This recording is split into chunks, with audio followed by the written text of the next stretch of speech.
Greetings and welcome back to Room 303 in our Chats with Emily, as we are calling our reading through the Johnson edition of the poems of Emily Dickinson.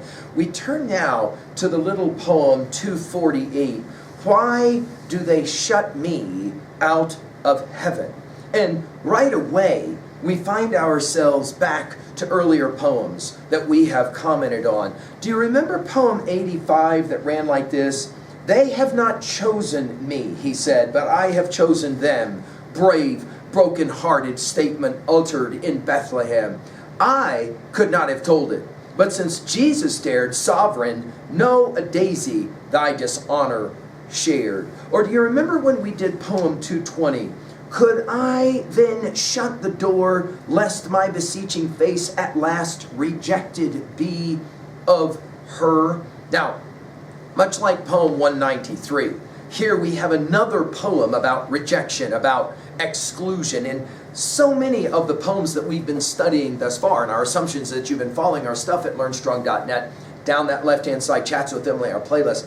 If you followed us through the introductory set of comments in the preceding 247 poems, we just finished with What I Would Give to See His Face, you know that Emily is constantly dealing with the question of rejection. Rejection possibly of the religious and church-affiliated religious orders of her day, or possibly, as Ruth Miller has argued, the longing for acceptance by publishers who might in fact find her poetry worthy. She says it this way, why do they shut me out of heaven? Did I sing too loud? But I can say a little minor, timid as a bird. Wouldn't the angels try me just once more? Just see if I troubled them, but don't shut the door. Oh, if I were the gentleman in the white robe, and they were the little hand that knocked, could I forbid? Now, this word forbid, of course, is the key word. In other words, I'm shut out of heaven. I'm not allowed. Now, of course, can we just point out all the potential ironies here? You'll remember that when we hit poem 239 already, you'll remember that line, right, of poem 239, just to remind you of it. Heaven is what I cannot reach, the apple on the tree, provided it do hopeless hang. That heaven is to me. Here again, heaven, paradise, and Milton again, as I've said, guys, so many times, is standing behind so many of these lines. Paradise is the thing she wants, but she can't quite get. Now, who is the they? Some have read this as Sue and Austin, her brother and her brother's wife. Of course, Sue, the wife of Austin, also the certainly close friend, if not lover of Emily. And then the question, notice here, two back-to-back questions. Did I sing too loud? Now, here in a bit, we're going to get to poem 250. I shall keep singing. And so, was I too opinionated? Did I say too much? Or is she talking about her poetry itself is too loud? It's too unlike any of the other poetry of its day, and therefore, was I too original? She might be asking. But she says, I can say a little minor. I told you this word little. In 172 poems she'll use it.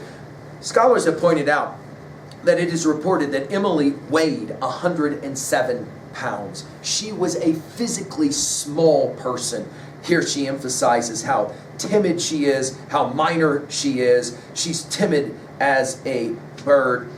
It's possible that she's arguing the question of, am I not good enough? When we hit poem 442, it'll be, Creator, shall I bloom? This idea that maybe I'm just not quite good enough. And then she asks, wouldn't the angels try me? Go back to poem 231 for angels. Try me is only used once as a phrase in all of her poetry, and it's here. And then she'll use the word just twice. Just once more. Just see if I troubled them, but don't shut the door. Shut the door is a phrase that we saw in poem 220.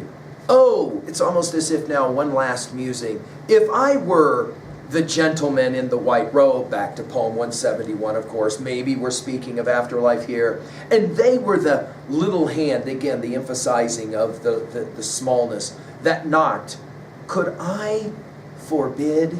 Now, when we get to poem 376, we're going to come back to play this game one more time. Of course I prayed, and did God care? He cared as much as on the air a bird had stamped her foot and cried, "Give me my reason, life I had not had but for yourself. 'Twere little charity to leave me in the atom's tomb, merry and nod and gay and numb, than this smart misery."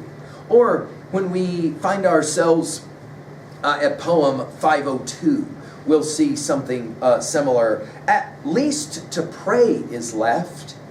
Oh, Jesus in the air, I know not which thy chamber is. I'm knocking everywhere. Thou settest earthquake in the south and maelstrom in the sea. Say, Jesus Christ of Nazareth, hast thou no arm for me? We have a very similar kind of language here. At 2a, the message here, I think, is it's hard not to be and to feel accepted.